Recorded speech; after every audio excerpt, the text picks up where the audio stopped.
در مکتب تعلیم عمومی رقم 11 ناحیه سوخ گذرانیدن درس‌های کشاد به حکم عنعنه در آمده است. مقصد از گذرانیدن درس‌های کشاد عوض کردن تجربه پداگوژی و در آن استفاده واسطه‌های نوی زمانوی تعلیم می باشد. توسط این گونه چاره‌بینی‌ها صفت تعلیم بهتر و سطح دانش خوانندگان بالاتر می گردد.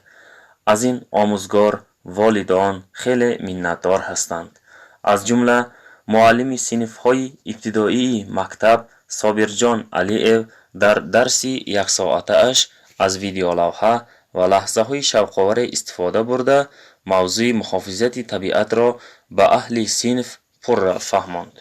دانش آموزان ویدیو لوحه را که در آن حفظ طبیعت زیبایی های آن انعکاس گردیده است با ذوق تماشا کردند.